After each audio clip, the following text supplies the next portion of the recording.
हाँ चलिए, अब यहाँ पर देखिए क्या है। अब यहाँ हम लोग पढ़ने वाले हैं फोटोन की ऊर्जा के बाद हम लोग क्या है, हाँ संतृप्त धारा सेचुरेटेड करंट है और एक स्टॉपिंग पोटेंशियल है। संतृप्त धारा है और निरोधी विभव। संतृप्त धारा किसको कहेंगे, निरोधी विभव किसको कहा, मतलब किसको कहा जाएगा, जो अब हम लोग को पढ़ना है। अच्छा अब यहाँ पर समझिए इसमें क्या है। संतृप्त धारा, देखिए पहले तो आपको ये ध्यान रखना है कि संतृप्त धारा को सूचित किससे करेंगे, आई नोट से, याद रहेगा। तो संतृप्त धारा को हम लोग सूचित करते हैं आई नोट से, ये बात आपको ध्यान रखना है। निरोधी विभव जो होता है इसको डिनोट किससे करते हैं, वी नोट से। चलिए अच्छा अब यहाँ पर देखिए क्या है, या आपको चीजें ध्यान रखना है। संतृप्त धारा को आई नोट से डिनोट करेंगे। आई या नीचे इस तरह से कर दिया, आई नोट है। भी यहाँ पर इस तरह से जीरो जैसा दे दिए हैं, इसका मतलब ये क्या हो गया आपका, भी नोट हो गया है निरोधी विभव स्टॉपिंग पोटेंशियल। निरोधी मतलब क्या होता है, स्टॉप करना, उसको रोकना, रोकने के लिए कुछ है। अच्छा देखते हैं इसका डेफिनेशन क्या होगा। पहले ये बताइए, यहाँ एक प्लेट लिया है, एक धातु का प्लेट है, यहाँ पर भी एक धातु का प्लेट है, ठीक है। यहाँ धातु का एक प्लेट है, यहाँ धातु का एक प्लेट है। अब क्या किए हैं कि दोनों धातु के प्लेट से एक वायर को इससे कनेक्ट करके इसमें एक बल्ब यहाँ पर जोड़ दिए हैं। और ये बताइए, जिसे बल्ब जोड़ने का मतलब क्या है समझिए। मान लीजिए वाला कॉपर आपको दिया है, ये वाला आयरन दिया गया है, ठीक है। यहाँ एक चालक तार इसमें लगा दिए, चालक कंडक्टिंग वायर है। मान लीजिए एल्यूमिनियम का ही चालक तार लगा दिए, एल्यूमिनियम का है। अब घर में ही देख लीजिए ना, आपके घर में कॉपर है ना, बहुत सारा कॉपर होगा, लोहा का बहुत सारा है ना पदार्थ आपका होगा। तो ये समझिए, मान लीजिए कि यहाँ पर आप क्या करते हो, इस तरह से कुछ कंडीशन है। यहाँ ये समझिए, एक प्लेट ये वाला है, अच्छी एक बड़ा सा इस तरह से प्लेट है, एक प्लेट ही कॉपर का है, दूसरा ये वाला जो प्लेट आपका है ये आपका लोहा का हो गया। तो एक यहाँ है, एक यहाँ, इस तरह से। अब इसको क्या करते हैं कि चालक तार से टोटल को जोड़ देते हैं, है ना, दोनों को चालक तार से जोड़ दीजिएगा। तो ये बताइए, जब चालक तार से इसको जोड़िएगा तो क्या इस चालक तार से धारा प्रवाहित होने लगेगा? तो सर नहीं, ऐसा तो होता नहीं है कि जब इसको मान लीजिए कि दो गो आपको दिया गया है मेटल, दोनों को अगर चालक तार से जोड़ देंगे तो कभी धारा प्रवाहित नहीं होगा। नहीं, यहाँ धारा प्रवाहित करने के लिए कोई बैटरी चाहिए कि नहीं, बिना बैटरी के धारा कैसे प्रवाहित होगा? तो आपको ये समझना है कि यहाँ पर कोई धारा प्रवाहित नहीं होगा। अच्छा अब हम लोग क्या करते हैं कि यहाँ देखिए, एक प्लेट जो लिए है, इस प्लेटवा का जो यहाँ पर कॉपर का प्लेट है, इसका नाम दिया उत्सर्जक प्लेट। यहाँ एक और प्लेट है जिसका नाम दिया संग्राहक प्लेट। उत्सर्जक प्लेट के मतलब होता है जो चीजें को उत्सर्जित करता है, जो अपना में से कुछ बाहर निकालता है तो उसको उत्सर्जक कहेंगे। और संग्राहक मतलब अपना में ग्रहण कर लेता है, एक है ना, गेन करता है। अगर ग्रहण करता है तो उसको संग्राहक हम लोग बोलेंगे, ध्यान रहेगा। उत्सर्जक प्लेट किसको कहा जाता है? तो एक ऐसा प्लेट जो अपना से कुछ बाहर निकाल देता है। अब कुछ यहाँ पर बाहर नहीं निकालना है, आप लोग को कंप्लीट एक वीडियो ही बना दी है कि इलेक्ट्रॉन को बाहर निकालने का तरीका, याद होगा आपको। इलेक्ट्रॉन को बाहर निकालने के 3 तरीका बताए हैं। ताप के सहायता से तापायनिक उत्सर्जन था, याद होगा। क्षेत्र उत्सर्जन है, प्रकाश विद्युत प्रभाव है। तो इसमें कहे थे कि हम लोग को सिलेबस में जो है केवल प्रकाश विद्युत प्रभाव ही है, तो उसी को हम लोग को ध्यान रखना है। अच्छा अब ये समझिए, यहाँ पर एक मेटल है, मेटल का एक मतलब यहाँ एक मेटल में क्या है, कॉपर का सीट है, यहाँ लोहा का है। इसको एक चालक तार से कनेक्ट कर देते हैं, जोड़ देते हैं। इसमें एक छोटा सा बल्ब लगा दिए हैं, तो बल्ब तो जलेगा नहीं। अच्छा अब मतलब अब इसमें अब क्या कीजिए कि जो यहाँ उत्सर्जक प्लेट है, जो बाहर निकालने वाला प्लेट है, इसको पे आप ऐसे करके लाइट दे दीजिए। यहाँ से आया, इस तरह से लाइट आया है ना, इस तरह से लाइट इस तरह से आ रहा है। अच्छा ये बताइए, जब धातु के प्लेट पे प्रकाश पड़ता है, आप लोगों को बताए हैं, यहाँ पर समझ लीजिए फोटो इलेक्ट्रिक इफेक्ट वाला में, यहाँ पर इलेक्ट्रॉन है, धातु के सतह में इलेक्ट्रॉन है। जैसे ही लाइट आएगा तो लाइट इस पे जैसे ही पड़ेगा, यहाँ से इलेक्ट्रॉन निकल जाएगा, बाहर निकलेगा, जिसका नाम फोटो इलेक्ट्रॉन दिए है। और जब इलेक्ट्रॉन बाहर निकलता है तो कुछ करेंट फ्लो भी करवा देता है, याद होगा आप लोग को बताए थे। तो जो बाहर निकलने वाला, देखिए प्रकाश के सहायता से जो इलेक्ट्रॉन बाहर निकलता है उसको फोटो या प्रकाश इलेक्ट्रॉन बोले थे, याद होगा आप लोग को, है ना, प्रकाश इलेक्ट्रॉन कहते हैं। और यदि इस इलेक्ट्रॉन के सहायता से धारा प्रवाहित होता है तो उसको प्रकाश धारा कहा गया था। आप लोग को पहले है ना, पीछे के कुछ जो पीछे के वीडियो है उसमें डिस्कस किए हैं। नहीं, यदि लाइट के सहायता से हम लोग को इलेक्ट्रॉन को बाहर निकालते हैं, ejection of electron from the surface of metal with the help of suitable light, वहां लिखवाए थे ना, with the help of suitable light, उचित प्रकाश के सहायता से धातु के सतह से अगर हम लोग क्या करते हैं, इलेक्ट्रॉन को बाहर निकालते हैं। तो ये समझना, अगर इस स्थिति में हम लोग इलेक्ट्रॉन को बाहर निकालते हैं तब क्या होगा।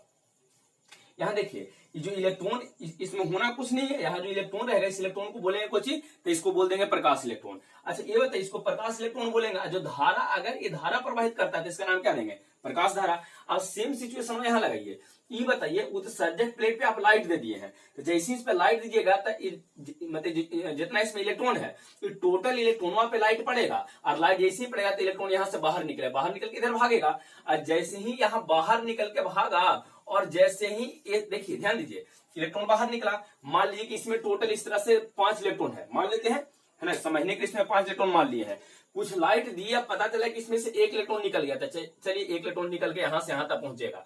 देखिए पहले सर्किट खाली था, अब इसमें इलेक्ट्रॉन दौड़ना शुरू कर दिया। आप लोग जानते हैं करंट इलेक्ट्रिसिटी में आप लोग को पढ़ाया गया है कि यदि इलेक्ट्रॉन एक ही दिशा में गति करे तो उससे धारा प्रवाहित होता है। तो इलेक्ट्रॉन देखिए, तो ये जो पहला इलेक्ट्रॉन आया इस दिशा में आया है, एक ही दिशा में गति करना शुरू कर देगा ऐसे। अच्छा, थोड़ा सा और लाइट देंगे तो दूसरा का इलेक्ट्रॉन भी बाहर निकल जाएगा। कुछ और इलेक्ट्रॉन देंगे तो तीसरा इलेक्ट्रॉन भी, कुछ और इसमें प्रकाश देंगे ना तो तीसरा इलेक्ट्रॉन भी इसमें से बाहर निकलेगा। तो इस सारा इलेक्ट्रॉन निकलेगा, तीनों इलेक्ट्रॉन निकला और निकल के इस वायर से इधर की ओर गति करना शुरू कर देगा। जैसे ही इलेक्ट्रॉन गति करता है तो उसमें एक धारा आ जाता है। तो बताइए इसमें भी एक धारा आ जाएगा, ये बल्ब जलना शुरू हो जाएगा। अब ये समझिए कि जब ये बल्ब जलना शुरू हो जाएगा, इसका मतलब ये देखिए बल्ब काहे जल रहा, काहे कि यहाँ पर धारा आ जाएगा। इलेक्ट्रॉन अगर इधर आता है तो इसके विपरीत दिशा में, इस दिशा में इसमें धारा आना शुरू हो जाएगा। तो ये जो धारा आता है, धारा का नाम क्या दिए थे, प्रकाश धारा। काहे इसको प्रकाश धारा हम लोग बोल रहे हैं, प्रकाश धारा इसलिए बोल रहे हैं काहे कि यहाँ जो इलेक्ट्रॉन बाहर निकला है प्रकाश के सहायता से। जब प्रकाश नहीं दे रहे थे तो इसमें से कोई इलेक्ट्रॉन बाहर नहीं निकलेगा, लेकिन जैसे ही इस पर आप प्रकाश दीजिएगा तो इसमें से इलेक्ट्रॉन बाहर निकलेगा। अब ये आपको समझना है कि प्रकाश दे रहे हैं तब जाके इलेक्ट्रॉन बाहर निकला है, तो इस इलेक्ट्रॉन को बोले कौन सा, तो प्रकाश इलेक्ट्रॉन। और इसी इलेक्ट्रॉन के कारण तो इसमें धारा प्रवाहित होगा, है ना, इसी वाला इलेक्ट्रॉन के कारण इसमें धारा प्रवाहित होगा। इलेक्ट्रॉन को प्रकाश इलेक्ट्रॉन का है, मतलब धारा को प्रकाश धारा कह देंगे। यहां तक में चीजें क्लियर है। चलिए ये टोटल चीज आपको समझ में आ गया। अब आपको यहाँ पर समझ में आ जाएगा संतृप्त धारा क्या होता है, निरोधी भी अब आपको समझ में आ जाएगा। देखिए अभी तक हम लोग क्या देखे हैं, जो थोड़ा सा फिर से ध्यान से इसको देख लीजिए। अभी तक चीजें आपको क्या समझा रहे हैं, पहला चीज आप ये ध्यान रखिए, हम नॉर्मल तरीका से इसको समझा रहे हैं, है ना। पहले ध्यान रखिए कि धातु के सतह से अगर इलेक्ट्रॉन निकालते हैं प्रकाश के सहायता से, तो उस इलेक्ट्रॉन को बोलते हैं कोई चीज, प्रकाश इलेक्ट्रॉन, ठीक है। और इसके कारण जो धारा प्रवाहित होता है उसको बोलते हैं प्रकाश धारा। चीजें क्लियर है। चलिए अब आ गया ये, यहाँ 2 प्लेट लिए हैं। अच्छा, यहाँ पर नॉर्मल कंडीशन में प्रकाश दीजिए तो कॉपर से इलेक्ट्रॉन नहीं निकलता है। आप लोगों को बताए थे कि अगर इलेक्ट्रॉन निकालना है तो सीजियम का प्लेट लिए तब जाके इलेक्ट्रॉन निकले, कॉपर से नहीं। लेकिन इसको धूप में लेकर एक्सपेरिमेंट करना शुरू कर देना, फिर दिक्कत हो जाएगा। यहाँ पर इलेक्ट्रॉन निकल भी नहीं करे कॉपर से। यहाँ को ही समझना है कि एक धातु का इधर प्लेट है कि इस प्लेट लिए है, इस वाले प्लेट को उत्सर्जक प्लेट कहेंगे, इसको संग्राहक बोलेंगे। पहला जो प्लेट है उसको उत्सर्जक बोलेंगे, दूसरा वाला प्लेट को हम लोग संग्राहक प्लेट बोल रहे हैं। अच्छा ये देखिए, जब उत्सर्जक प्लेट पर प्रकाश देते हैं तब उत्सर्जक प्लेट से इलेक्ट्रॉन निकलता है और निकल के कहा जाएगा, संग्राहक प्लेट तक पहुंचेगा, ठीक है। तो ये जो मतलब इस निकलने वाला इलेक्ट्रॉन का नाम को जी देंगे प्रकाश इलेक्ट्रॉन। और जो बताइए अगर इलेक्ट्रॉन एक ही दिशा में सब गति करना शुरू कर दे, एक ही दिशा में गति करना शुरू कर दे, तो इस स्थिति में क्या होगा, इससे धारा प्रवाहित होने लगेगा। मतलब यहाँ धारा भी प्रवाहित होगा जिसका नाम देंगे प्रकाश धारा। यहाँ तक समझा दी है। अब आइए सर, अब पहले ये बता दीजिए उत्सर्जक प्लेट के पास कई इलेक्ट्रॉन बोले थे सर। यहाँ पर तो 5 इलेक्ट्रॉन आप बोल रहे थे, ये 1 2 3 4 5 को भी बनाए थे, जिसमें से कई इलेक्ट्रॉन निकल गया है, 3 इलेक्ट्रॉन, केवल 3 ही इलेक्ट्रॉन। आप ऐसे सोचिए कि केवल 3 ही इलेक्ट्रॉन निकला है। अच्छा ये समझिए, इसमें से यदि पूरा का पूरा इलेक्ट्रॉन बाहर निकल जाए तो इसमें देखिए अगर 1 इलेक्ट्रॉन निकलेगा ना तो तनी मनी कोई धारा मान लीजिए 1 एम्पियर प्रवाहित होगा। अगर 2 इलेक्ट्रॉन निकलेगा तो मान लेते हैं कि 2 एम्पियर धारा प्रवाहित हो गए। 3 इलेक्ट्रॉन निकलेगा तो मान लीजिए 3 एम्पियर। जितने ज्यादा इलेक्ट्रॉन निकलेगा उतना ही ज्यादा धारा जाएगा, ध्यान रखना है ना। I बराबर Q बटे T, तो चार्ज का मान जितना ज्यादा उतना ही ज्यादा करंट आएगा। ये बताइए, मतलब यहाँ पर 1 इलेक्ट्रॉन निकला तो 1 एम्पियर धारा प्रवाहित हुआ, 2 इलेक्ट्रॉन से 2 एम्पियर, 3 इलेक्ट्रॉन से 3 एम्पियर। बताइए 4 इलेक्ट्रॉन से क्या एम्पियर, तो सर 4 एम्पियर। अगर 5 इलेक्ट्रॉन निकल जाए तो 5 एम्पियर धारा आ जाएगा। ये 5 एम्पियर मत समझ, इसको ये समझिए कि 5 एम्पियर है नहीं, ये सबसे अधिकतम, क्योंकि इसमें 5 इलेक्ट्रॉन है। अगर 6 इलेक्ट्रॉन रहता तो 6 एम्पियर होता। अधिक से अधिक कितना इलेक्ट्रॉन है, तो 5। तो अधिक से अधिक कितना धारा, 5, मतलब अधिक से अधिक 5 इलेक्ट्रॉन है तो अधिक से अधिक 5 एम्पियर धारा प्रवाहित होगा, है ना। अगर 6 इलेक्ट्रॉन रहता तो अधिक से अधिक मतलब 6 एम्पियर इसमें धारा जाता, है ना, इससे प्रवाहित होता। तो ये बताइए, कहा जाए कि इस सिचुएशन में जो 5 इलेक्ट्रॉन है इसमें सबसे अधिक धारा कितना आएगा, तो सबसे अधिक धारा 5 एम्पियर आएगा। और इसी सबसे अधिकतम धारा को संतृप्त धारा कहते हैं, सेचुरेटेड करंट कहते हैं। ये बात आपको समझ में आ गया। देखिए सेचुरेटेड करंट, एक भी इलेक्ट्रॉन इससे निकलेगा तब इसमें से धारा प्रवाहित होगा। इलेक्ट्रॉन का गति करना मतलब धारा उसमें प्रवाहित हो जाएगी। आप पहले जानते हैं कि इलेक्ट्रॉन जब भी गति, करंट इलेक्ट्रिसिटी की बात है कि इलेक्ट्रॉन जब भी गति करता है तो उसे धारा आना, मतलब आना निश्चित है। अच्छा ये बताइए, अगर 2 एक इलेक्ट्रॉन जाएगा तो 1 एम्पियर मान लेते हैं, 2 इलेक्ट्रॉन में 2 एम्पियर प्रवाहित होगा। ये बताइए सबसे अधिकतम धारा कितना आएगा, तब 5 इलेक्ट्रॉन है तो सबसे अधिकतम 5 एम्पियर। तो ये जो 5 एम्पियर आपका होगा इसी को कहेंगे संतृप्त धारा। अच्छा आपको ये बताना इसमें है कि संतृप्त धारा कब प्रवाहित होता है, तो ये कह देंगे कि जब उत्सर्जक प्लेट का सभी इलेक्ट्रॉन संग्राहक प्लेट तक चला है। जितना भी इसमें इलेक्ट्रॉन, सारा इलेक्ट्रॉन एक को रह नहीं जाना चाहिए, 5 हुआ था, पांचों को पांचों यहां पहुंच जाना चाहिए। तो जब उत्सर्जक प्लेट का सभी इलेक्ट्रॉन संग्राहक प्लेट तक, मतलब संग्राहक प्लेट तक चला आता हो, तो इस स्थिति में परिपथ से जो धारा प्रवाहित हो, मतलब जो धारा प्रवाहित होता है, इस धारा को हम लोग बोलते हैं संतृप्त धारा। सेचुरेटेड करंट आपका मतलब यहाँ प्रवाहित होने वाले जो करंट है, मैक्सिमम करंट को हम लोग सेचुरेटेड करंट कहेंगे। ये बात आपको समझ में आया है। तो संतृप्त धारा कब प्रवाहित होगा, तो जब संग्राहक प्लेट का सभी इलेक्ट्रॉन संग्राहक नहीं, उत्सर्जक प्लेट का सभी इलेक्ट्रॉन संग्राहक प्लेट तक चला जाए, यहां से सभी इलेक्ट्रॉन वहां तक पहुंच जाए, उत्सर्जक से संग्राहक सारा इलेक्ट्रॉन चल जाए। तो इस स्थिति में परिपथ से प्रवाहित होने वाले धारा को हम लोग क्या बोलेंगे, संतृप्त धारा कहेंगे। मतलब बात चीजें क्लियर है। तो चलिए सबसे पहले आप क्या कीजिए ना, वहां लिख लीजिए क्वेश्चन, संतृप्त धारा से क्या समझते हैं। जल्दी से इसको पहले कंप्लीट कीजिए तब आगे बढ़ते हैं। लिखिए तो जल्दी से, संतृप्त धारा से क्या समझते हैं, संतृप्त धारा से क्या समझते हैं। हो गया, चलिए हो जाए आंसर इसका लिखिए। लिखिए, जब उत्सर्जक प्लेट का सभी इलेक्ट्रॉन, जब उत्सर्जक प्लेट का सभी इलेक्ट्रॉन, जब उत्सर्जक प्लेट का सभी इलेक्ट्रॉन संग्राहक प्लेट, जब उत्सर्जक प्लेट का सभी इलेक्ट्रॉन संग्राहक प्लेट तक, संग्राहक प्लेट तक चला जाए, संग्राहक प्लेट तक चला जाए,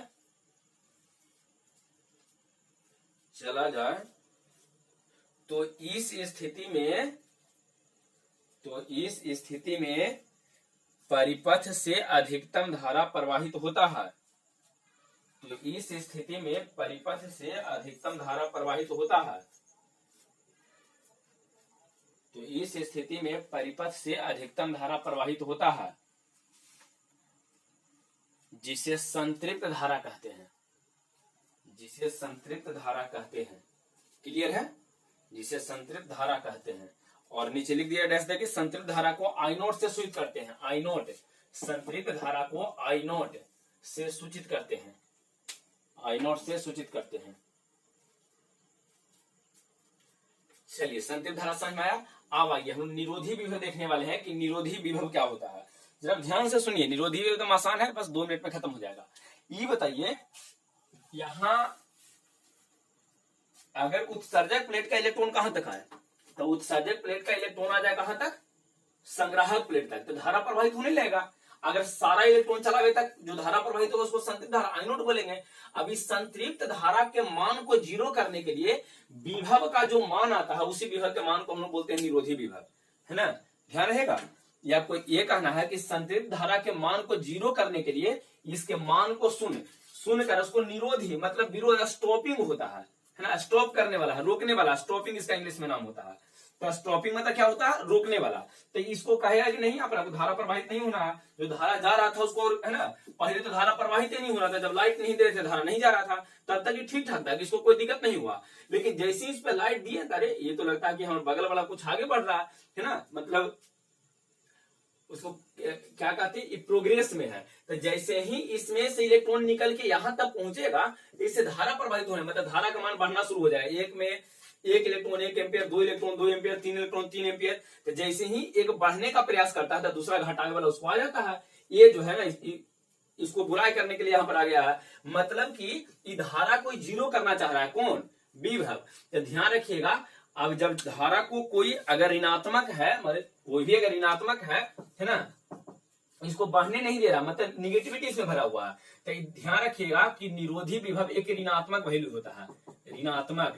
तो ये कहा जाए कि विभव का एक ऐसा ऋणात्मक मान, ध्यान रखना है, विभव का एक ऐसा ऋणात्मक मान जिसके लिए संतृप्त धारा का आई नोट का मान 0, जिसके लिए संतृप्त धारा का मान 0 हो जाए।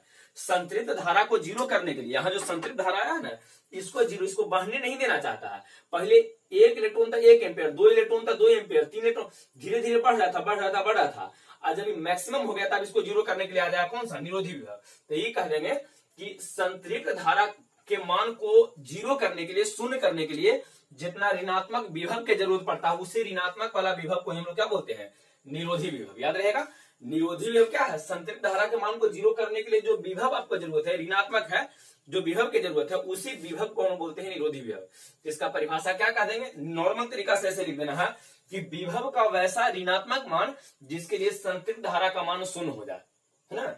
विभव का वैसा ऋणात्मक मान जिसके लिए संतृप्त धारा का मान शून्य हो, उसे निरोधी विभव कहते हैं। याद रहेगा, तो जल्दी से इसको लिख लीजिए, क्वेश्चन पहले बना लीजिए। निरोधी विभव ब्रैकेट में कर देना भी नॉट से क्या समझते हैं, निरोधी विभव ब्रैकेट में कर देना भी नॉट से क्या समझते हैं, निरोधी विभव ब्रैकेट में कर दीजिए भी नॉट से क्या समझते हैं। हो गया, चलिए आंसर लिखिए, विभव का वैसा ऋणात्मक मान, आंसर में लिखिए विभव का वैसा ऋणात्मक मान, विभव का वैसा ऋणात्मक मान जिसके लिए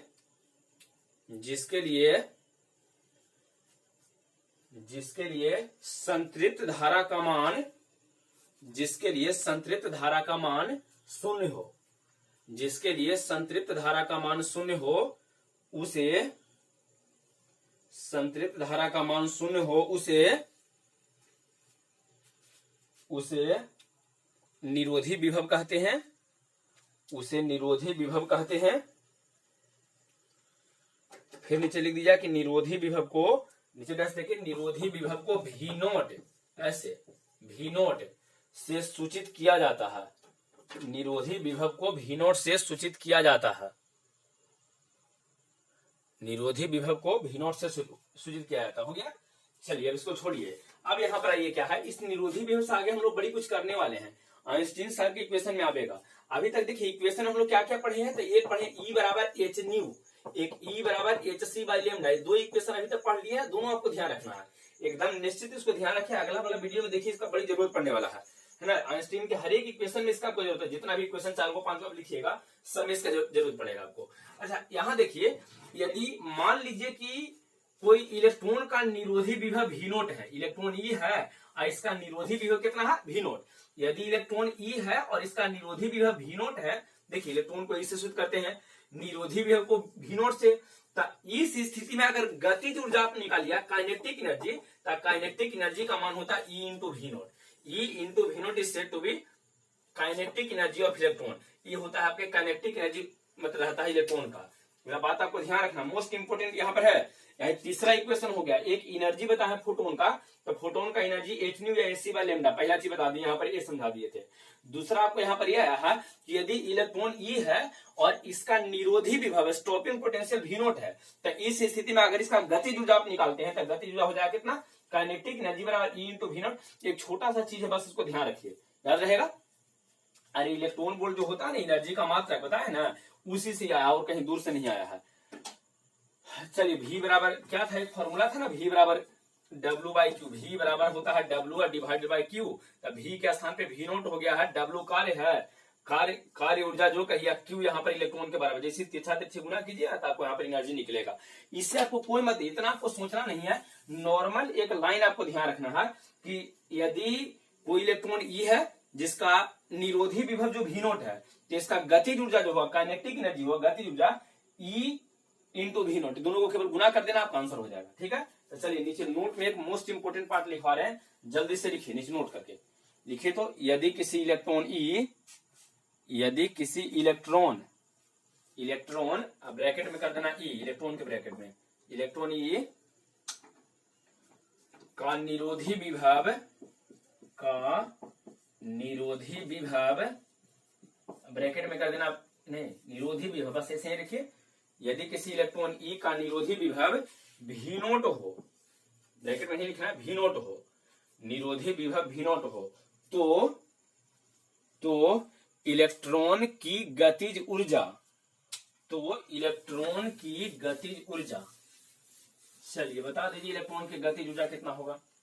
इलेक्ट्रॉन की गतिज ऊर्जा और उसको डैश दे दीजिए, नीचे लिख दिया काइनेटिक एनर्जी बराबर E इंटू वी नॉट। ये हो गया आपका फॉर्मूला। गतिज ऊर्जा ये है, ये पूछा जाए कि के क्या है, तो गतिज ऊर्जा है। गतिज ऊर्जा कितना था, E इंटू वी नॉट। गतिज ऊर्जा जो इसका रहेगा E इंटू वी नॉट के बराबर हो जाएगा। चलिए यहां तक चीजें क्लियर हो गया है। यहाँ देखिए तीन इक्वेशन, तीनों इक्वेशन को ध्यान रखो। E बराबर एच न्यू बताए हैं, एक एच सी बाय लेमडा बताया गया है, एक गतिज ऊर्जा बता दिया गया है कि kinetic energy is equal to E into V not. चलिए यहां तक में कोई दिक्कत नहीं है। अगला वाला क्लास में एकदम मोस्ट इंपोर्टेंट चीज पढ़ने वाला, वो पढ़ लीजिए, चैप्टर खत्म हो जाएगा। उसमें है आइंस्टीन साहब का समीकरण पढ़ने के लिए हम लोग को ना, आइंस्टीन की इक्वेशन क्या है, प्रकाश विद्युत प्रभाव संबंधी आइंस्टीन साहब का इक्वेशन क्या होता है, वो अगला क्लास में हम लोग डिस्कस करने वाले हैं। चलिए अब यहां तक इसको रहने देते हैं। वीडियो को लाइक कर दिया, चैनल को सब्सक्राइब कर देना है और दोस्तों के साथ इसको शेयर कर दीजिएगा, ठीक है। चलिए